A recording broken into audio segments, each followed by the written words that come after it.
இயேசு பட்டணங்கள் மற்றும் கிராமங்களில் எதற்குரிய நற்செய்தியை பிரசங்கித்தார்? தேவனுடைய ராஜ்யம். விதைக்கையில் வழியருகே விழுந்த விதை என்ன ஆனது? மிதியுண்டது, ஆகாயத்து பறவைகள் பட்சித்தது. கற்பாறையில் விழுந்த விதை முளைத்தும் ஏன் உலர்ந்து போனது? அதற்கு ஈரமில்லாததால். எங்கே விழுந்த விதையை முள் வளர்ந்து நெருக்கி போட்டது? முள்ளுள்ள இடங்களில். நல்ல நிலத்தில் விழுந்த விதை எப்படி பலன் தந்தது? 100ஆக.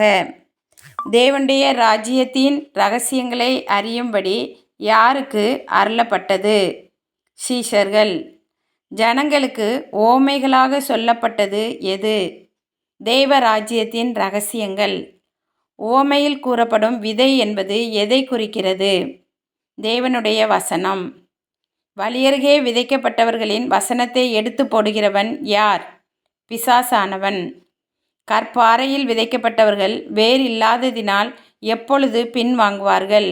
சோதனை காலத்தில். முள்ளுள்ள இடங்களில் விதைக்கப்பட்டவர்கள் எவைகளால் நெருக்கப்பட்டு பலன் கொடாதிருப்பார்கள்? பிரபஞ்சத்திற்குரிய கவலை, ஐஸ்வர்யத்தின் சிற்றின்பம். நல்ல நிலத்தில் விதைக்கப்பட்டவர்கள் எப்படி பலன் கொடுப்பார்கள்? பொறுமையுடன்.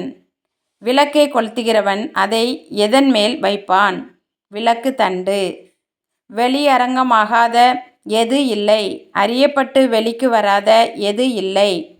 இரகசியம், மறைபொருள். யாருக்கு கொடுக்கப்படும் என்று இயேசு கூறினார்? உள்ளவன். யார் தனக்கு உண்டென்று நினைப்பது எடுத்துக்கொள்ளப்படும்? இல்லாதவன். தேவனுடைய வசனத்தை கேட்டு அதன்படி செய்கிறவர்கள் இயேசுவுக்கு யாராயிருப்பார்கள்? தாய் மற்றும் சகோதரர். இயேசு படவில் நித்திரை செய்து கொண்டிருக்கும்போது கடலில் உண்டானது என்ன? சுழல் காற்று. ஐயரே, ஐயரே, மடிந்து போகிறோம் கூறியவர்கள் யார்? சீஷர்கள். இயேசு காற்றையும் ஜலத்தையும் அதட்டினவுடன் உண்டானது என்ன? அமைதல். கதரேனரின் நாட்டில் இயேசுவுக்கு எதிரே வந்தவன் யார்? பிசாசுகள் பிடித்தவன். வஸ்திரந்தரியாமல் பிரேத கல்லறைகளில் தங்கினவன் யார்? பிசாசுகள் பிடித்தவன். தங்களை வேதனைப்படுத்தாதபடியும் பாதாளத்தில் போக கட்டளையிடாதபடியும் இயேசுவிடம் வேண்டிக் கொண்டவை எவை? பிசாசுகள். பிசாசு பிடித்திருந்தவன் பிசாசினால் எங்கே துரத்தப்பட்டான்? வனாந்தரங்கள். பிசாசுகள் பிடித்திருந்தவன் தன் பெயரை என்னவென்று சொன்னான்? லேகியோன். பிசாசு பிடித்தவன் எதனால் தன் பெயரை லேகியோன் என்று சொன்னான்? அநேகம் பிசாசுகள் ஆனதால். பிசாசுகள் எங்கே போக உத்தரவு கொடுக்க இயேசுவிடம் வேண்டின? பன்றிக் கூட்டத்தில். பன்றிக் கூட்டம் எங்கிருந்து கடலில் பாய்ந்து அமிழ்ந்து மாண்டன? உயர்ந்த மேட்டில். பிசாசு பிடித்து தெளிந்தவனைக் கண்டு பயந்தவர்கள் யார்? ஜனங்கள். கதரேனர் எதினால் இயேசுவை தங்களை விட்டு போக வேண்டினார்கள்? பயமடைந்தபடியால்.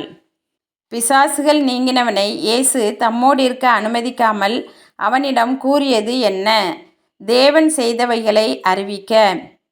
இயேசுவின் பாதத்தில் விழுந்த ஜெப ஆலய தலைவன் யார்? யவீரு. 12 வயதுள்ள யார் மரண அவஸ்தையாயிருப்பதாக யவீரு கூறினான்? தன் குமாரத்தி. ஆஸ்திகளை செலவழித்தும் சொஸ்தமடையாத ஸ்திரீக்கு என்ன வியாதி இருந்தது? பெரும்பாடு.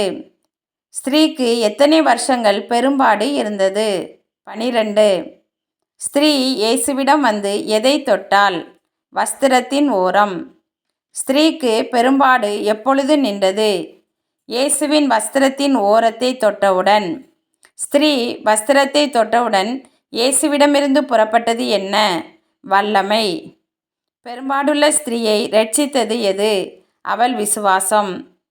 யாரிடம் அவன் குமாரத்தி மரித்து போனாள் என்று கூறப்பட்டது? யவீருவிடம். இயேசு யவீருவின் வீட்டினுள் தம்முடன் யார் யாரை அழைத்து சென்றார்? பேதுரு, யாக்கோபு, யோவான், பெண்ணின் தகப்பன் மற்றும் தாய். யார் நித்திரையாயிருப்பதாக சொன்னதற்கு ஜனங்கள் இயேசுவை பார்த்து நகைத்தனர்? யவீருவின் குமாரத்தி.